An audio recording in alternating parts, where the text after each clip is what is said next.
Hello everyone and welcome back to another episode of the Propulsion Swimming Podcast. I'm your host Scott and back with me as always is my trusty co-host Dan. And on this week's show we're going to be catching you up on all things US trials. What happened stateside as they had their selection meet for this summer's World Championships. We'll take you through day by day, the swims, the standout swimmers. We'll talk all things America on this week's episode. Well, yeah, I mean, as always, some outstanding swims at the US trials. There's a heap of talent over there at the moment.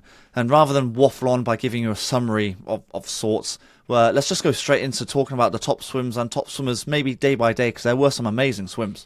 Yeah, I think day by day is the best way to round up. Yeah. And we will race through as fast as we can because nobody wants to listen to us talk for like hour and a half, 2 hours.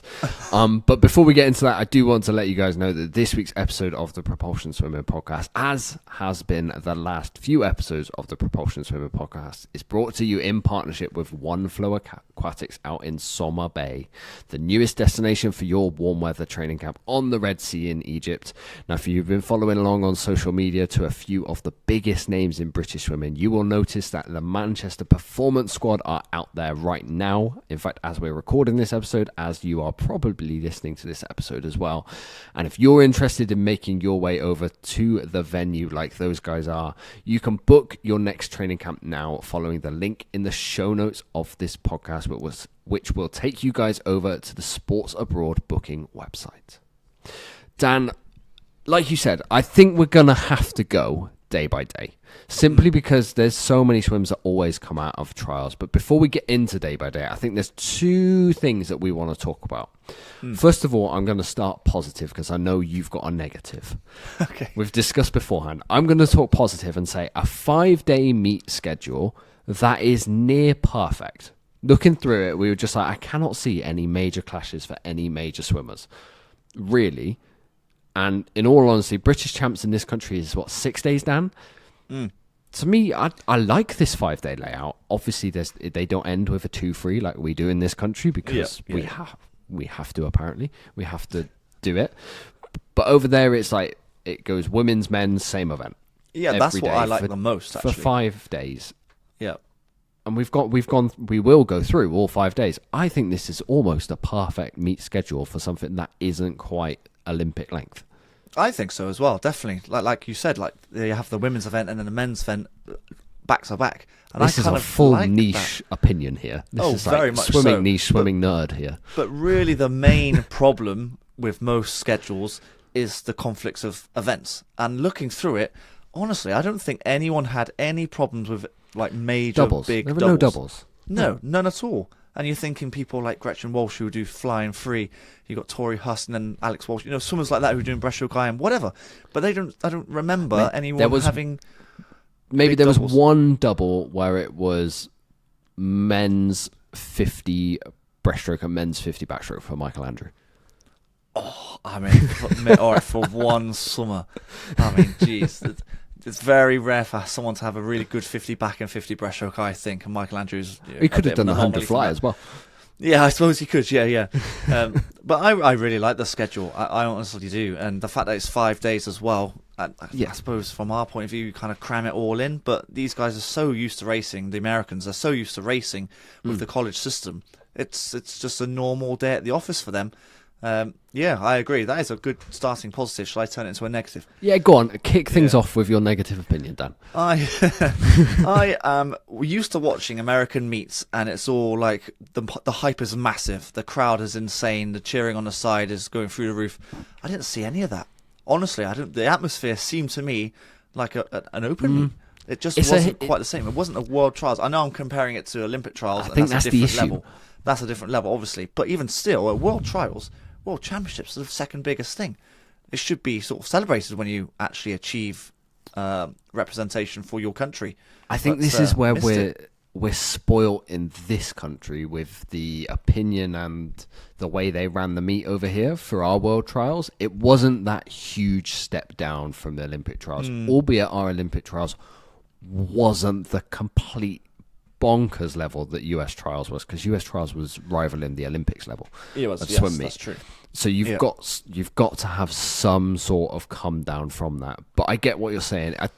When you were watching the broadcast, you could hear coaches whistling on the sideline. You could hear. It's just rare for watching an American meet. I'm used to watching NCAA's where it's just mental madness, and kind of just expect that. And it was just weird to hear that there was little to no atmosphere at that meet, which. I don't know. Maybe there was some. Maybe it just didn't come across on the broadcast because we're not in venue. Like when you're in venue, it is a different feel. But again, we've been to swim meets recently, British Champs and AP International being primary ones. There is big, bassy hype music during these races. Yeah. At this venue, US Trials, it was silent, which is kind of alien. Like I'm not used to that at a swim meet anymore. That's why you're saying it sounds like an open meet. Yeah, that's right. Maybe I'm just, like you said, I'm just not being used critical. To it, but being very critical. But yeah, it's just something that stood out for me, even though the swims were amazing, and we'll get to that in a minute. But yeah, the atmosphere wasn't quite the same as what I was expecting for an American meet. I think the atmosphere in the pool was amazing. I think the way swimmers celebrate every even the junior finals. I think the celebration now isn't the sit on the lane rope Ollie Morgan. I think it is the slap the water. Slap on the water. Who can make the biggest slap of the water? Brits, I know you're listening because this is we got a primary British audience here. Summer Nationals, English, Aquatics GB Next Gen Championships this summer. We need more slaps of the water. We need more splash. Summer Nationals, Winter Nationals later on in the year. That's the one thing missing from our meets. I don't think there is that big. It's like release of adrenaline after a race. We don't get that as Brits. Let's be honest. Brits, we're just very reserved in our culture. Yeah, we need more shout. We need more hype. We need more Ollie Morgan. And maybe, hopefully, we'll get there one day. Maybe it just took one person to do it, and it was in sort of floodgates what happened. So, fingers crossed. Okay, let's go day by day then. So let's kick things off with day one. And like I said, we will try to race through this as much as possible. And with the luxury that is men's and women's, we can group events. So 200 meters butterfly, kick things off with kind of an upset. Regan Smith doesn't win the women's. I would say it's an upset. Yeah, but she still went a 2:05. It's an upset, sure, but Regan Smith doesn't win a world championship medal at US Trials. She still gets on the team in the two fly. That's if she missed the team, that's a big upset. Then that's a big upset then, yeah. I suppose it's not really Regan that didn't perform, it's actually Caroline Bricker that did. Like a 3.5 second PB to go off 2:05.8 is that's obviously incredible and deserves to be on the team because of that. But I would still class it as an upset because I just my head slightly. I just expect, I suppose, Regan to win the backstrokes and the 200 fly as well. Yeah, but she's coming off at a very pressure-filled Olympic Games. You don't know when she started back in the water. Like it's that kind of we wouldn't know. The year after Olympics, anything can happen with the big names. Like they can target a different event, which we'll get into. The few of them have targeted different events, like Bobby Fink in the 4 a.m. She's at the World Championships racing the two fly. That's all you kind of need to read into that one. Men's two fly, Luca Orlando going a 1:53.42. Kind of, to me, justifies the conversation that Duncan Scott had after he swam the two fly at British Champs, and he just went, "No, I'm not racing that at Worlds." Yeah. There are some fast boys about in that event. Well, it kind of backs up what you just said, where some swimmers are trying to test out different events, and Duncan did the 200 fly, mainly I think for getting a Scottish record, but kind of understandable why he's not targeting this event, because Orlando is going a good second quicker than Duncan, and there'll be other swimmers that will go quicker than that at Worlds, I'm sure, as well.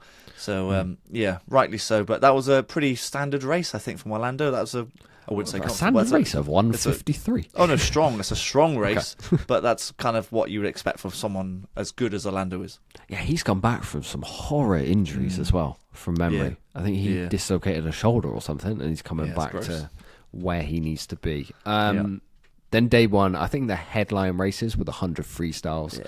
So women's 100 free is now looking, from American point of view, like they could potentially challenge the Aussies.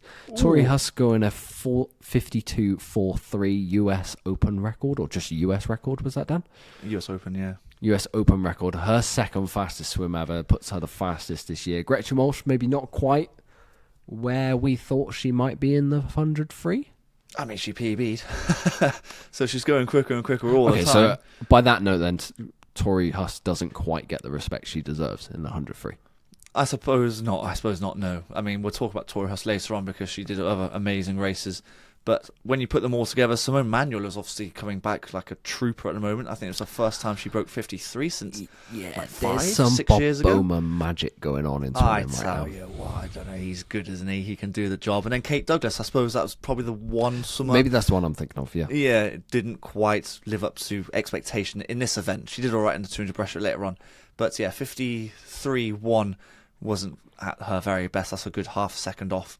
But yeah, put those 4 girls together and you're probably looking at a strong challenge, I think, to the Australian team. Whether they're good enough to beat them, I don't know. We'll find out when the Aussie trials happen next week. Yes, and of course we'll be doing a roundup show on next week's episode of the Propulsion Swimming Podcast, which is my early cue to let everyone know, if you haven't subscribed, now is the time to do so that you get that straight in your feed when that goes live. Men's 100 freestyle then. I mean, you've got this headlined on my notes here, Dan. If behind the curtain, if people don't know, Dan writes the notes for these episodes, and he's written in big, bold letters, potential race of the week. 7 swimmers under 48 seconds. This is, do I say it now? This is your gold medal winning team in Singapore in the 4x1 if everything goes to plan. Yeah, I mean, if there's a race, if there's events that you have to circle saying, right, this is the most guaranteed gold that's going to happen, you'd probably put sort of like Summer McIntosh 400 IM. I was going to say, where are you going? Then this relay is kind of like, they're such massive favourites. The fact that they've got a swimmer who went 47.9 and he's not going to be selected for the team is insane. I think Matt went something similar to that sort of time and he won our British champs. Yep. So the standard is quite incredible from these Americans. And I think I've done a video once before of like the best domestic races, and this is right up there in the world right now. Best domestic race. Yeah, Jack Alexi hit a sub 47 in the heats. He's yet to kind of back that up in the final, but a 47.1, I mean, is still very outstanding. Yes, still outstanding. I think he's still going strength to strength. He's still he's still relatively new to the world of international sprinting. He's very strong, isn't he? I got a stat here, haven't I? Becoming the 7th man to go sub 47. So he joins a pretty illustrious crew there. Yeah, he's definitely the one to beat there. And then the other swimmers rounding out, they're all sort of 47 mids. Not all of them, but some of them are hitting PBs of half a second. And you think, oh, geez, they're getting deeper and deeper all over the place, this team. Well, it's like the men's 2-3 in this country. Everyone wants to be on that relay. And yeah. Tell you what, the level of competition to get on that relay is better than the Brits 4x2, and everyone in this country who's listening from the UK knows how much that race means to everyone and how deep we consider that in this country. Yeah. And then rounding out day one with the women's 800 meters freestyle and the men's 1500 meters freestyle. I don't really want to skip over this, but I know we said we're going to go through this as fast as possible. But Katie Ledecky swam the second fastest time in history in a 8:05.76. Okay, with an asterisk, whether when this episode goes live, Summer McIntosh has got close to the fastest time in history. I think me and you both have quite a strong opinion of what is possible there. But she's broken this world record over the past few months. She didn't need to break it to make the team here, but she's still clearly showing her form is incredibly good off one of the best Fort Lauderdale meets she could have ever had a few months ago. Well, I mean, the women's 800 freestyle before Ledecky broke it in Fort Lauderdale, I honestly thought that was one of the best world records we have in the books. And the fact that she's gone and broken it, a month or two ago, surprised me so much because I didn't think she could get back to that level again. Like the prime or the peak of her powers, I've got no idea where she could go because she could potentially break it again in Worlds. Especially if, let's say, Summer McIntosh breaks it, and then it's a huge head-to-head suddenly in the If they decide to race, there's always a clash, which means that they don't tend to race. Like, Summer never, that we know of, at this point, she doesn't tend to race 800 free at World Championships. Not usually, no. She's just she's far too talented. She can do everything, which is, it clashes frustrating, with, I suppose. What is it last year? At the Olympics, it clashed with the 2 IM. Yeah, she's not dropping that, is she? So no. Yeah, I mean, the splits in Fort Lauderdale were insane. I can't remember what they were off the top of my head, but I think they were like pretty much even split. I think she tried to attack it this time around, maybe a little bit stronger. She went a 4 minute, a 0.66, and then came back in a 4:05, so she dropped off quite substantially, I suppose, based on that 5 seconds. I mean, but yeah, it's she was quite still incredible ahead what she's she was doing. ahead of the world record mark with 100 to go. I think so had there have been some Macintosh on her shoulder. Well, who knows? Well, yeah, who knows? But it's suddenly an amazing race to watch come Worlds, and Ledecky will. I'd love to see her actually be challenged. I can't remember the last time she was actually challenged in a race in the 800. Because going into the Olympics, no, Macintosh beat her going into the Olympic Games. That was like the big talking point that Macintosh beat her in that 800. I'll reword. At a major meet then, let's say. Okay. A major meet, because when you go to like the Olympics or Worlds, there's Titmus who's going 12, 13 sort of area, and Ledecky's obviously going quicker than that by nearly 10 seconds. Sure. The fact that she's going to be challenged at a major meet, well, this is very exciting. I'm actually circling that event as one to watch, potentially like race of the year already. But we'll see what Summer does in the next couple of days. Or previous couple of days when this goes live. Oh, of course, yes, yeah. Men's 1500 meters freestyle, like I said, Bobby Fink went a 14:48.65, which is kind of where everyone else is in the 1500 meters freestyle. It's way too early to know what sort of form these guys are in, but that's pretty much around Dan Whiffin's mark that he swam at Irish Nationals, if I remember correctly. If you're looking at all the top dogs in the 15, they're going to be around that sort of range, aren't Honestly, they? I just look at them all at this time of the year and go, sub 14:50, that's nice. That's very good going. Yeah, anything at sub 15 at the beginning of the year, and then you kind of gradually bring it down to sub 50, and then by that point you're looking at sort of major meet of the summer. So and that's when they're looking at the 14s, 30s, or something stupid like that. So yeah. Day 2 then of the US trials, the women's and men's 200 meters freestyle, and we'll get to the men's side of it because as some very passionate British supporters, I'd say we're a bit more nervous than we have been before for 200 freestyle prospects. There's a very, very fast Bob Bowman swimmer in there now. But the women's side, we've got a new fastest swimmer in the world in Claire Weinstein, who goes a 1:54.92. Yeah, I mean, she's doing amazing. The 400 free was probably the highlight, I think, potentially later on in the session. But 1:54, I think that might have been a PB as well. So the first time under 55. She's going from strength to strength. I'd probably help that she's racing someone like Ledecky in the lane next to her. I don't think Ledecky will be racing at Worlds because she's going to concentrate on the longer distances. But Claire Weinstein is looking good right now and a very valuable asset to the relay for the American team.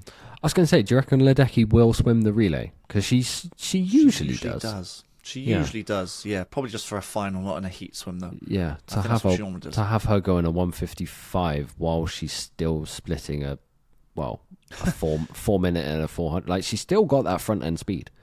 Yeah, she's still got that 200 speed. Sorry, that sometimes has been lacking at points. Yeah. She's just an incredible talent, isn't she? The fact that, like I didn't even allude to it earlier, but a 4 minute point for a 400 split in an 800, that's like top 6 swimmer ever. Just in a 400 alone, something like that. It's mental what she can do, but she's not going to do 200 at Worlds. No.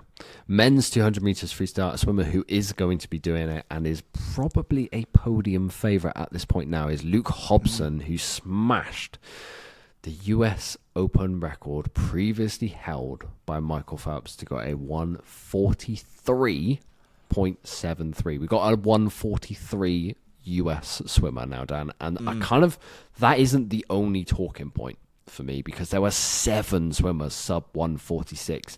I think it's fair to say they're a bit hacked off with us Brits winning that medley, that 4x2 relay. Yeah, from British point of view, we should be, I wouldn't say nervous, but we've definitely got sort of competition now, big competition, to the point where are we even favourites for that relay now at Worlds? I'm not even sure. If you've got Hobson going 43 from a flat start, if he doesn't lead, he's got a relay takeover. He's going 43 low, probably. he's getting quicker and quicker. The Bob Bowman. I was going to say, he took it out fast as well. We've always said, like, the perfect time to take out a 2-3 is 50 point. Yeah. Realistically, it's around about 50, mid 50 point. I know some swimmers in the past, Brits in the past, have tried going out in a 49, and it always goes wrong. Like, well, if you go back to champs when Matt did take it out quite quickly, in fact, very quickly, very similar splits, if I'm honest, for the first 100 and 150, 116 for his 150. That's kind of what Matt did. But the problem is, the problem is that Matt fell off and Luke Hobson carried on, which is why the 43 carried on to a point. Yeah, well, he faded a little bit, but it's very difficult to hold pace on the final 50 when you've just done a 50 and a 116. But he held on strong enough to go a sub 44, which is that's elite stuff, like elite stuff. Oh yeah, in 200 free. That's amazing. And then going back to what you said about the depth of 7 swimmers going sub 146, scary stuff. Very scary stuff from a Bishop's point of view. Interesting, though. Makes it very exciting as well. Okay, so at this point then, let's have kind of a spike point to this podcast. All right. Okay, so me and Dan are going to discuss who we think is current favourite for the men's 2-3 leading into Singapore. Let us know in the comment section below on YouTube who you think is the current favourite. I've got quite a strong opinion, and my opinion is not Luke Hobson. I think Lucas Martins. You're doing what you're doing in the 400 meters freestyle, breaking that world record. You should be favourite in my opinion, every swim that you do. See, I wasn't actually leaning toward Hobson either. I just remember seeing Popovich in the 100s going 47 low, something like that. So the speed's already there. Going back to Pop. Why is Olympic champion? Yeah, well, yeah, I guess he is. Yeah, that's true. But I can't remember what he's done 200 wise. So hopefully we'll see a swim before Worlds. That'll be ideal, obviously. But I will probably stick with the Popovich hype train. I like Luke Hobson's 143.7. That is outstanding. I mean, that might even be good enough to win Worlds. Oh, I think that will be. I absolutely think a time like that will win Worlds. And if Hobson does that again, he probably will. I just think the splits that Lucas Martins did in the 400 meters freestyle, it doesn't make sense to me that he cannot go a 143 mid. Like, I think he's got that in his back pocket if he targets the 2-3. Well, he'll definitely do the 4, obviously. And will he do the 8? I don't think he does the 8. No, I don't think he does. He'll do the 2 and the 4. He might do the 2 back. He occasionally does that. He does a bit of back, doesn't he, to be fair?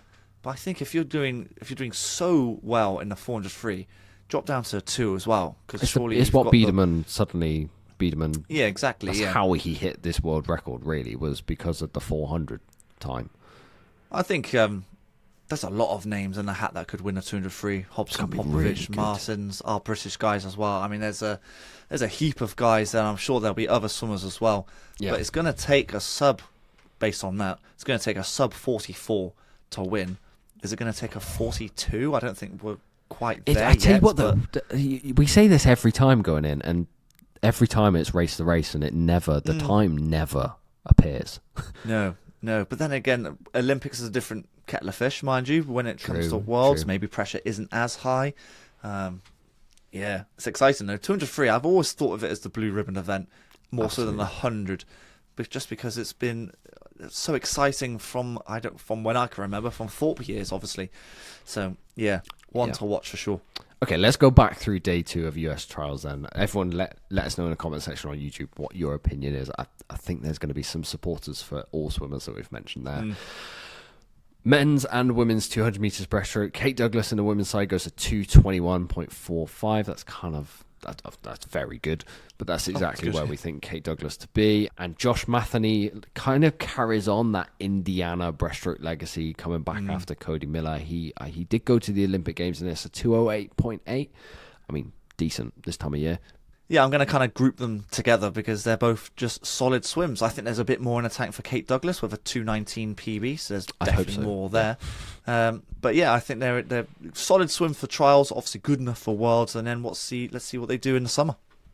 200 backstroke women's side, Claire Kazan wins it from lane 1 in the 2:05.09, and this is what we're saying. It didn't quite go Reagan Smith's way in I went her way in the 100 back later on this week. It But I mean, does, she yeah. still goes a 2:05.84. She's still on the plane to Singapore, and she's still going to be one of the favourites for this event when she gets there. 2:05s is, you know what, that's pretty good. Both of those are going to be podium challengers because there is no depth in the women's 200 metres backstroke. I think the problem for Reagan in this particular race is that Claire Kazan was in lane 1 and she couldn't see her. And you could kind of see that Reagan was just staying level with the girls in the middle and then pushed away on the final 50. And I suppose just because she couldn't see Claire Kazan, she didn't step on the gas as much as she could have.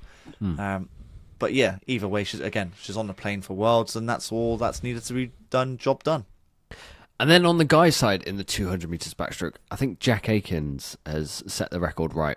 Actually, there was a few of this at US trials. People who missed the cut at the Olympic Games, who came third and missed it. Like, he was one of the heartbreaking stories, missed it by a whisker in both the 2 and the 100. This year comes back with the world's fastest time in a 1:54.25. Yeah, that's good.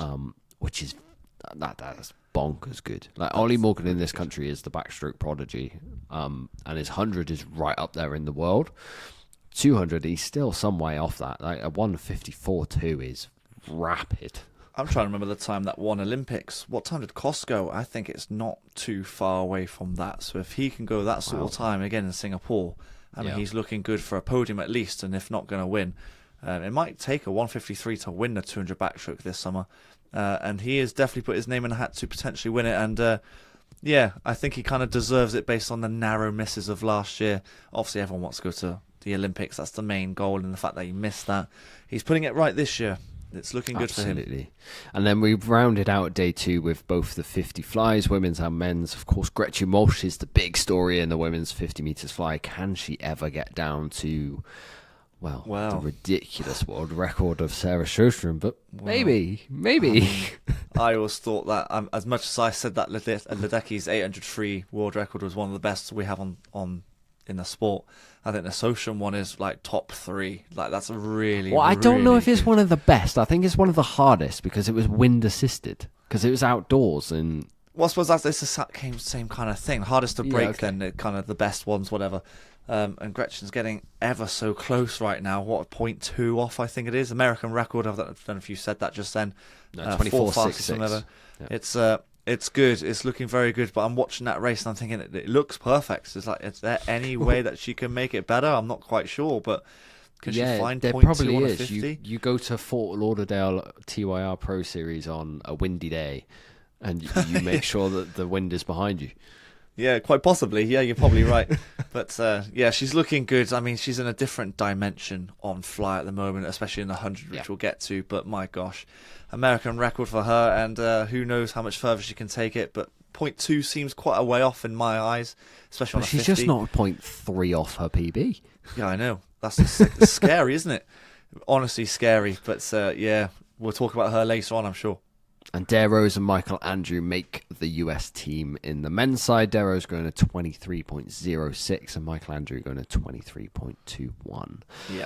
Day 3 then, 400 metres IM to kick off the day. And I had no idea Bobby Fink could go a 4:07 and beat Carson Foster. I knew Bobby Fink was good, and he swam it in the season before. Unfortunately, he's not going to swim this at Worlds. But 4:07.4 is good. It's very good. I remember seeing, I can't remember where I saw it, but I think his final 100 metre split was a 56 or something like that. Yeah, 56. What on earth? You're not supposed to do that at the end of a 400 IM. How many swimmers? Imagine if Leon Marchand had that. Yeah, well, exactly. Yeah. Honestly, I don't think anyone else could potentially do that at that sort of level. I mean, it's no Liam Marchand. He's not going 4:02. It is 5 seconds slow, but for a 1500 specialist in a freestyle, obviously, to be able to go a 4:07 in the 400 IM is something very good, and takes the scalp of Carson Foster, who I would have thought would have been favourite going into that race, and probably, well, he is going to Worlds. Obviously, I would have thought he would be the one to win. Yeah. But amazing swim, really. I don't know if that's one of the races of the whole week based on sheer surprise. Oh, for me, that maybe. was. Like, honestly, amazing. But like you say, he's not gonna do 400 because it conflicts with the 15. It's a shame. It The is, women's side then, Emma Wyatt goes a 4:34.81. Kind of eyes on this if you're a big British swimming fan, given that we're going to have Abby Wood and Freya Colbert racing this in Singapore. That is around about Freya Colbert's PB mark. Yeah, it's give or take, isn't it? Yeah, it's give or take. Makes it very exciting. I know we're going to have to deal with Summer McIntosh in this event, who will probably... Wait, you don't deal with it. You just ignore Summer and think about the podium places silver. behind. Yeah. But yeah, ignoring Summer, our British girls have a good shot, as they always will do in the medley relay, in the medley event. Sorry. So yeah, watch the space. But that's a pretty solid time from Wyatt there. That's kind of what you want her to be able to do at this time of this season. Should we get back on Gretchen then? We've just skirted over... Well, we've not skirted over the 50 fly. We had a good chat about it. But the 100 fly, the second fastest time ever is a 54.7. Dan, would you be happy with a 54.7 in 100 free? Now, yes, for sure. Yeah, but I think generally, yeah, it's a freestyle time, isn't it? When you see a 54 point for 100, it's a freestyle time. It's good. I mean... Like I said earlier, she's in a different dimension. I think the second fastest 100 fly swimmer right now is American, and she's just won that race by nearly 2 full seconds. Like, there's no one close to her. The first, I've wrote it down here, the first 50 split... What happened in Chinese? Oh, yeah. The first 50 split was faster than any other woman, other than herself, of course, in the individual 50 flies so far this year. Like, what? It's just happening. It's like, it's not all underwater skills. Her underwater skills are phenomenal, but just underwater skills alone does not get you a 54 point. No, it doesn't. No, I mean, granted, it gives you 30 meters of your 100, but you've got to swim the other 70 doing the actual stroke. Exactly. So she's obviously extremely good at that, clearly. But the range that she's got, I don't know, must have double jointed shoulders or something. Like, she's got amazing range of movement. Phelps-esque. And it very much is, yeah. And yeah, she's just blown everyone out of the water. And it's kind of like, I'm honestly relatively shocked that she didn't get a world record. That's how I'm just expecting it from her now. So she wasn't far off, of course, but maybe there's more to come in Singapore. But honestly, she's so far ahead. Maybe this is another one of those guaranteed golds for her that we were kind of alluding to for the men's 4x1 free. I mean, you would have thought that going into Paris, and it didn't quite happen. No, very true. Very true. So it's not one of those ones where I am like stamping the seal of that one. Maybe though. Maybe if she's swimming 54s consistently, maybe I am. Well, I mean, sport does that. It does throw a spanner in the works, but she's looking good. I mean, like you say, the consistency of going sub 55 the last couple of times is well, no one's getting close to it. And that first world record swim. That first world record swim that she did, there was a glide. There was a monster glide. So there was 0.1, 0.2 coming off if she got that right as well. So there's more to give. Men's 100 fly then, kind of a shock win in this one though. Shane Casas. Yeah. I thought he was a backstroker, but he's an everything swimmer. He's kind of Michael Andrew with an aerobic base.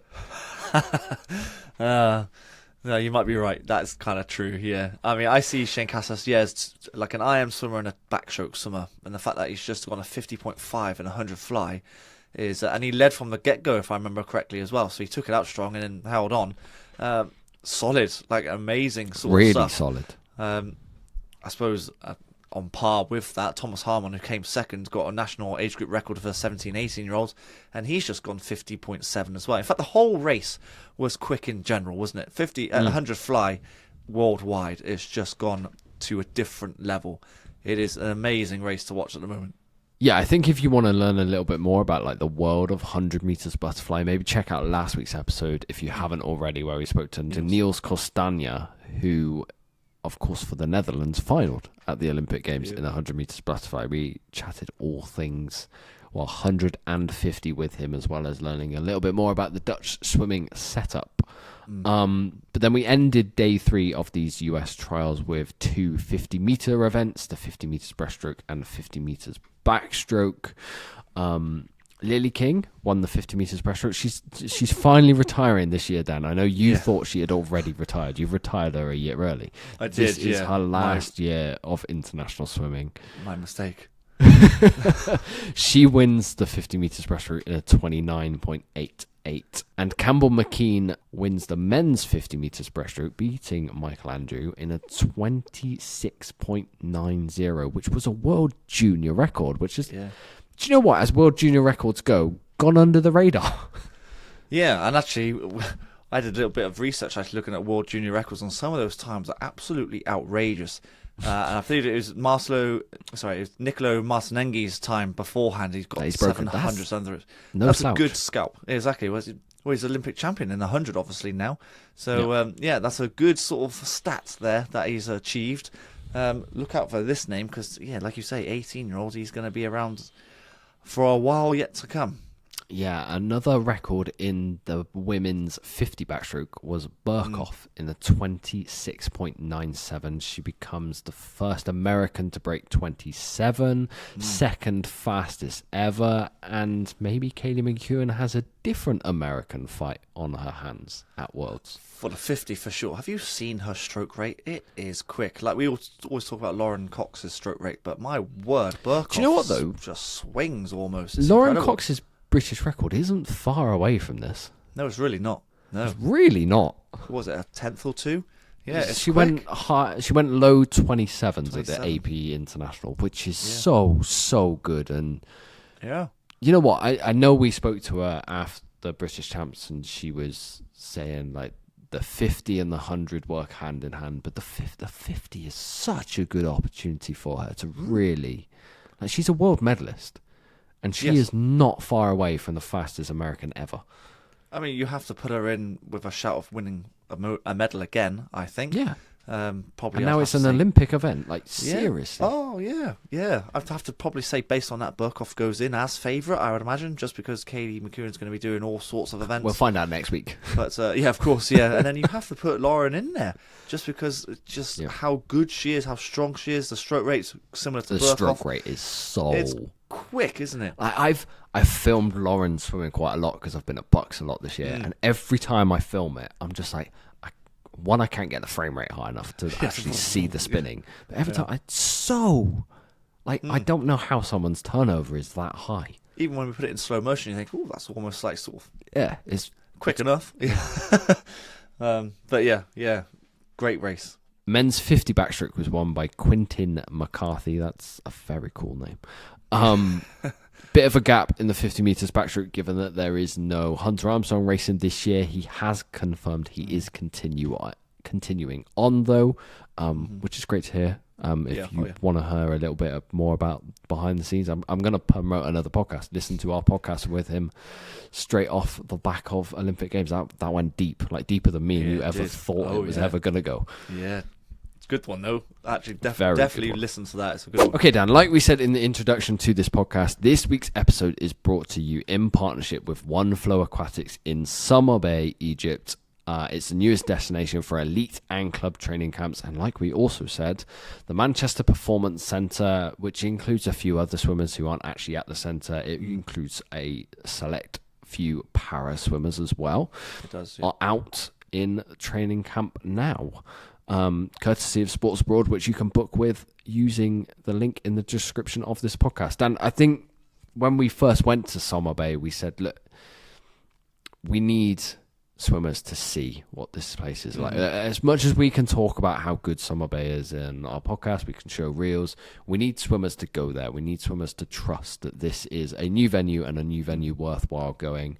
And you've got the likes of Matt Richards, Jimmy Guy, Ed Mildred, Emily Richards, Will Allard, Poppy Maskell. All of these world-class swimmers now have got the chance to go over and see what it's like there. I know they've been treated well from what I've heard. The team at One Flow Aquatics have given them the opportunity to see all of the facilities on offer, the golf, the paddle, the white beach, which me and Dan love. The white beach, it's great. Like, we've been running propulsion swimming, Dan, for how many years now? 5 years, 5.5. And we've been to the white beach twice in 2 visits, and it's, I would honestly say, the first time in 5 years we've switched off. Yeah, it feels like it. That is very true. Yeah. And relaxed. Like, that is just the place to go out, relax, and not think about much and recover. which is like as important on the swimming training camp as it is the Olympic pool, the gym, the 3 gyms on offer, the new Cactus Hotel on offer, which again, like if you follow the link in the description of this podcast, you can go and have a look at on the Sports Aboard website. I hope the swimmers come away and they've had a good time, and I hope we'll see more swimmers out there very, very soon. Yeah, I can't wait to go back out there again, to go to the beach, to have the food, all the stuff like that. And we almost got through a whole ad read without you mentioning food. Almost.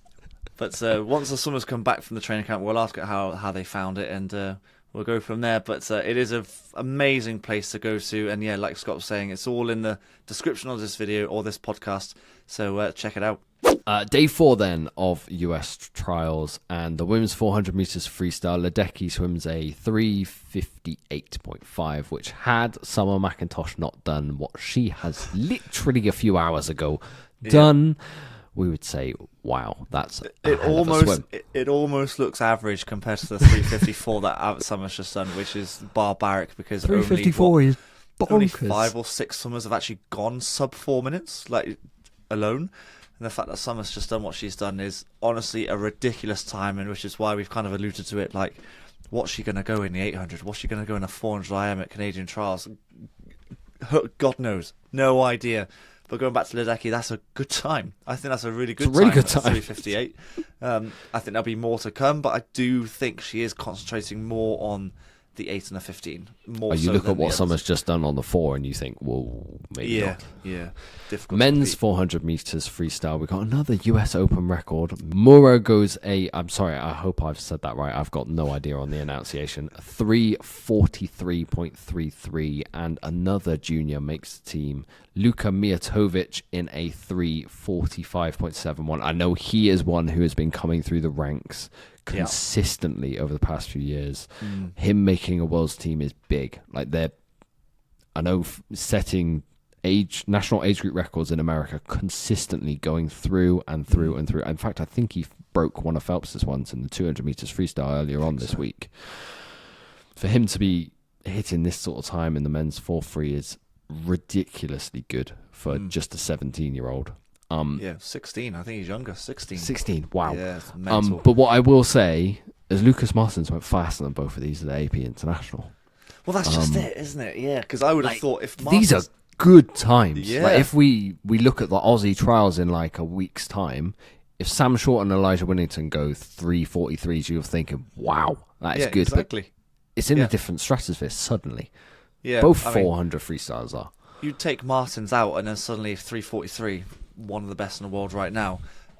You're looking good for a medal, I would have thought. But you stick Martins in there, who's obviously gone 3:39, but now, well, very recently in the last month or so, gone 42. And you think, I don't know if you're even tapered for the AP International and you're going that sort of time. It's scary what he's doing right now. But going back to Mora and Mijatovic, it's good. I mean, the 400 free for the Americans have missed a 4-3 freestyle. They have. They had Kieran Smith, who actually hasn't made the team at all this year, which is, I guess, a kind of surprise. But that just shows how deep or how strong the rest of these swimmers are coming through, because I'm putting my hands up. I haven't heard of Mora before, but I do now. 3:43 is a very solid time. Isn't he? I think so, yeah. It's another Bowman one. Yeah. Yeah. I feel like we're going to repeat that quite a lot. We just need to tape that and play it. But Summer McIntosh is on the way. That's the other thing. Summer McIntosh is on the way to train with Bowman. Yeah, and then if you forgot to say in third, there was Ryan Irisman, who went 3:46, and he broke a national age group record that was had stood for 20 years previously. So does that still count? Like, even though the 16-year-old has gone faster than him? Well, I don't know how it all works. I imagine Mijatovic will have the 16 and Irisman would have the 18, I guess. That's because then the 16 record's faster than the 18 record. Yeah. I tell you what, someone in the comments who knows, that go into it, otherwise we'll be here all night. Yeah, try and look it out. But yeah, it's looking good depth-wise in this event for America for a good number of years to come. I've got another pinch point for you, Dan, and another comments section topper for YouTube. Both 4-3 records, world records, have gone in the past 2-3 months. Which one of those is more impressive? And we are hot off the back of Summer's one. I try to not think of recency bias, but both are incredible. Oh, wow. Well, Lucas Martins went sub 340, and that hasn't been obviously done ever. So Yeah, but no sub 355. No, I suppose it sounds better because 40 is a round-ish. Well, I don't know, a round number, isn't it? So it sounds better. We've gone 3:39, the first person ever. But then to knock off 1.2 seconds like Summer's just done, that's a very difficult question. And that record has dropped and dropped and dropped recently. It has, yeah. I don't know the answer. Tell you what. I'll have to pick one because I can't leave people standing, or hanging rather. I'll go for Martins just because it sounds better going 3:39 from a 3:40. I think that's pathetic logic. But my logic was going to be Martins because that one has been longer standing. Right, okay, I mean, that sounds... But then again, it feels more impressive because the world record holders are kind of still swimming in terms of Ledecky, Titmus and McIntosh. Yeah. So... we'll put a poll out. Which one's honestly, more impressive? I don't know which one's more impressive. I just had to pick one for a really lame reason. 100 breaststroke then. Women's side, Kate Douglas goes a 1:05.79. Lily King a 1:06.02. Angharad Evans is still the fastest in the world right now. Yes. That is to be noted massively, is if you're a British swimming fan. Yeah, absolutely. Exactly. Men's 100 metres breaststroke. We've got another one going sub 59 over in the States, and it is an 18-year-old. It's Campbell McKean again. It's the same swimmer who went his age group record, or World Junior record in the 50. Yeah, he's looking good, isn't he? First time under 60, breaking Michael Andrews' national age group record as well. One to keep an eye on as well. Yes, for sure. Did they need a breaststroker in that medley relay? I guess they probably did. Maybe everywhere else was so good. Yeah, so the fact that you've got this 18-year-old coming through, and let's say LA, because that will be the biggest target for these swimmers, obviously. Who knows, he could be down to 57s by then in 3 years' time, and then suddenly that relay team is crazy good again. Although it still is. But yeah, crazy good yet again. 100 backstroke then. For me, this, like the women's and the men's, was like two different parallels. So Reagan Smith going to 57.69 is incredible. Yep. That is, she got a bit unlucky with some of the races earlier on, got pipped, got upset, as we said, in the 200 meters. Butterfly, this is kind of stamping her authority on. Maybe the 100 is where she's putting her flag this year, the 100 backstroke. Men's 100 backstroke, 1 in a 53.0. To me, that's not good enough for American backstroke. That's not fast. No, and when you take out the names of Murphy and Armstrong, then suddenly they're left sort of wondering, aren't they? Like 53.0, well, we would have been happy with 53.0 about 4 years ago or so. Or Aikens, yeah, maybe, yeah, but it didn't quite happen in that race. 53.0 for Tommy Jansen. So it's a new national champion from that point of view, from an outside lane as well. Yeah, that event needed to be won by someone, and it could have been from anyone in the pool, if I'm honest. But when we've got Ollie doing what he's doing right now, it bodes well for our medley relay. So, I'm not even thinking medley relay. I'm just thinking Ollie's maybe medal chances. There's no Hunter, there's no Ryan Murphy. I mean, I know there's plenty of other good 100 backstrokers in the world. Jayu, check on. Like, it's going to be very deep costs.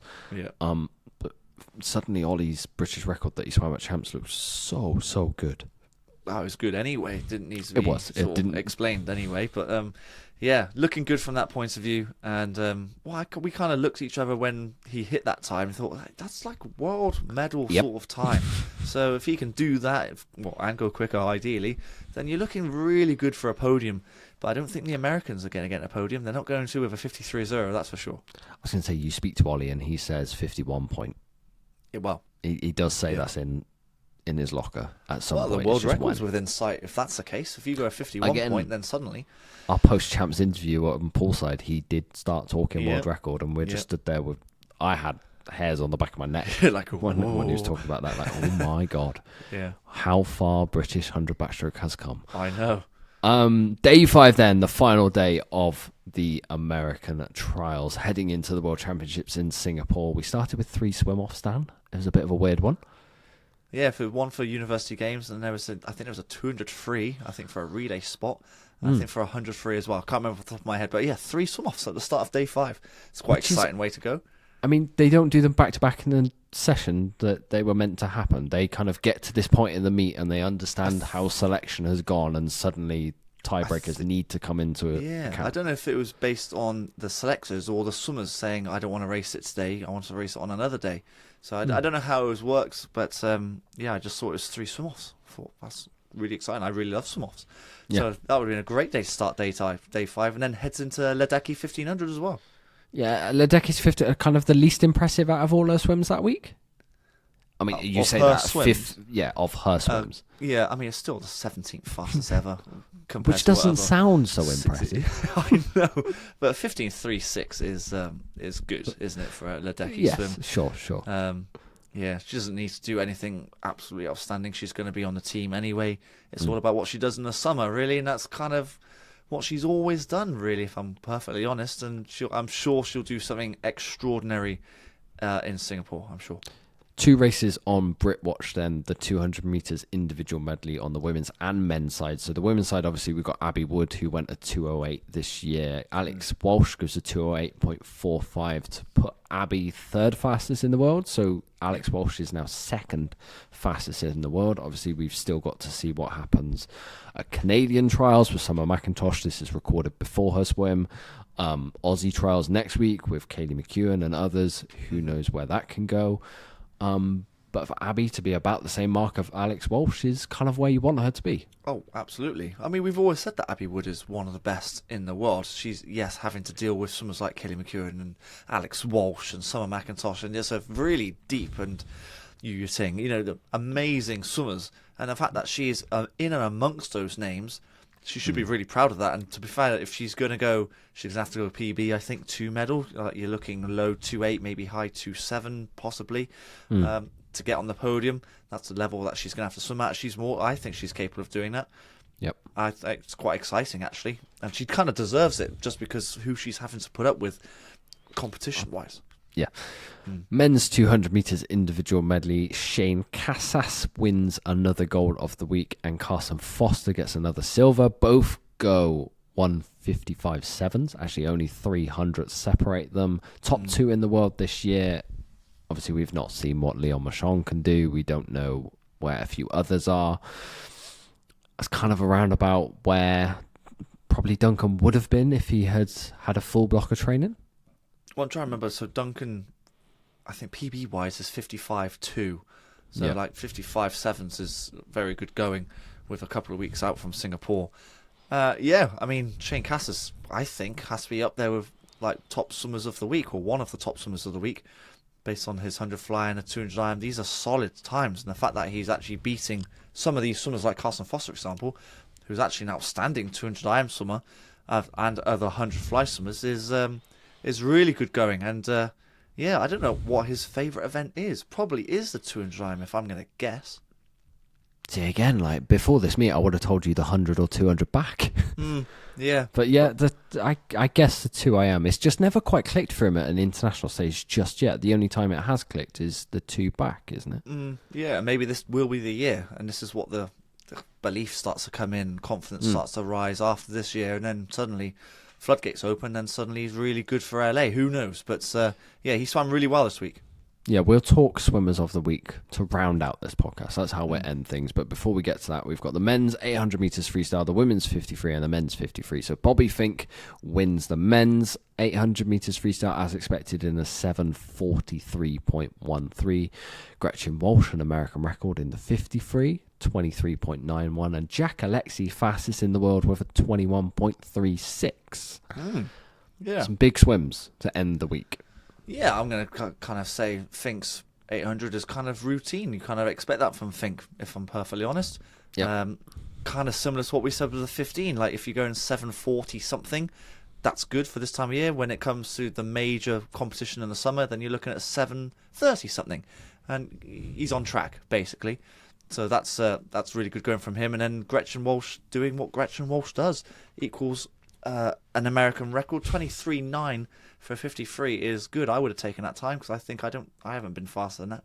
Nope. I would have absolutely taken that. And then finishes with Jack Alexi, fastest in the world. And it's a weird fastest in the world though, because Cam McAvoy's next week, And also, there's plenty of swimmers who, when you're talking sprinting, they don't want the big full taper into a trials meet. Like Jack Alexi is a bit different because he swims the 100, whereas a lot of the pure 50 sprinters won't be fully rested until the summer. Like Ben Prowder's only just started training when we had spoken to him. Yeah. Like essentially, he was full in season, no rest whatsoever, no shaving down, and he was going 21.6? 6, I think it was. Yeah. Yeah, I mean, it's kind of it's not a false narrative because he's the fastest in the world, but it doesn't mean much to me until summer comes around in the 50. Anyway, the 50 is one of those events where it just happens on a day. Like you could go in as 10th fastest, make the final, and win it. It's just one of those things where if it all goes to plan and goes right, then you can potentially win a medal, win gold. Alexi's getting stronger and stronger, I think, both on the 100 and the 50. So he's definitely one to look out for. Is he favourite going into the 50? I'm not so sure.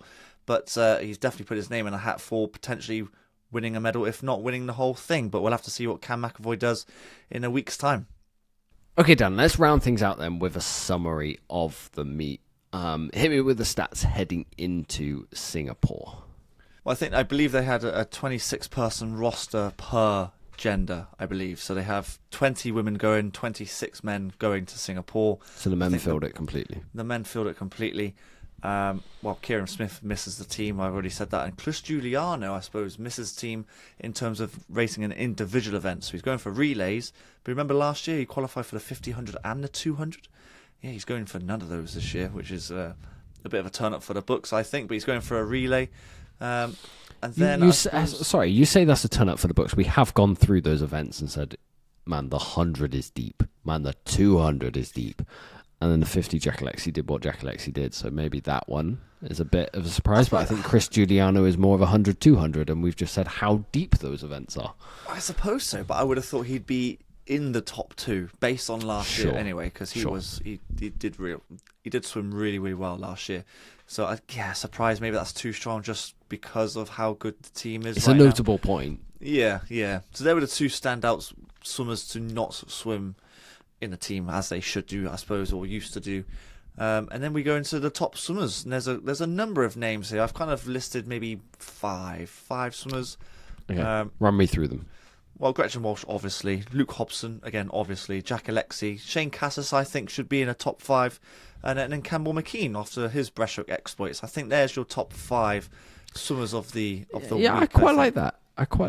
I suppose picking again, one of maybe those, Tori Husk's 100 free time has gone a bit under the radar. That was a bit special. Yeah.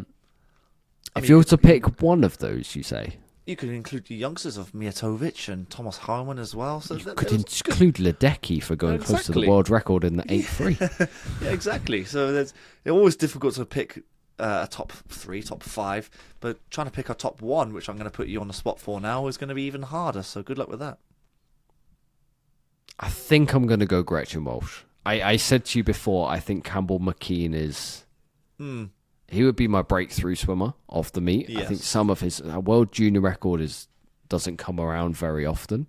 Yep. And to break 60 for the first time by breaking 59 for the first time in the 100 breaststroke is phenomenal. Mm-hmm. Needs to back it up this summer, but Gretchen Walsh is getting incredibly close to world record time. She's setting the bar so high every single time. And I think the bar is so high that a meet like this, where she swam 5 events and doesn't break a world record, you're feeling a little underwhelmed, which is just how high the bar is now for her. Yeah. In reality, but all of those 5 swims, you got American record PB, second fastest time ever, American record fastest time this season, and very close to Sjöström's world record. I mean, they're very good swims. Yeah, it's difficult to not pick Gretchen, I think, even though Luke Hobson doing a 1:43 is outstanding. Breaking a Phelps record for the US Open record is good, obviously. Jack Alexi might be the swim of the week, the single swim. Oh, jeez. I don't know. Gretchen's 50 and 100 fly, both of them were good. Okay, fine. Maybe that's a good question. Which is the swim of the week? I think Ledecky's is right up there. Another 8:05. Okay. That's good. Anyway, Luke Hobson needs he's definitely a top 5 somewhere, I think. Jack Alexi doing what he did. I think You're just going through the list again. Well, being a 7th man to go sub 47 is good, isn't it? But yeah, it's difficult to not pick Gretchen. It's going to be Gretchen again for Swim of the Week. Okay, like I've said kind of multiple times throughout this podcast, we're going to be back in a week's time discussing Aussie trials next week. So plenty of racing there to go through. I'm not sure we're going to have the depth of talking points that we've had on this week's show. Hopefully this week's show in the edit turns out not to be too long. But we'll see. I've had several internet issues running through this episode, so hopefully it isn't too jittery and jumpy in the edit. But if you've got to this point in the podcast, hopefully you've enjoyed it. Let us know in the comment section below on YouTube if you have, or leave us a review on Apple Podcasts, Spotify. And me and Dan will be back in 1 week's time to talk, hopefully, more fast swimming. Yeah, thanks for listening, everyone. I'll catch you on the next one. You've been listening to the Propulsion Swimming Podcast with Scott and Dan. We want to thank you for joining us and invite you to subscribe to the show, as well as checking out the Propulsion Swimming YouTube channel for weekly tutorials and videos to get your swimming fix. We will be back next week. Until then, we'll catch you on the next one.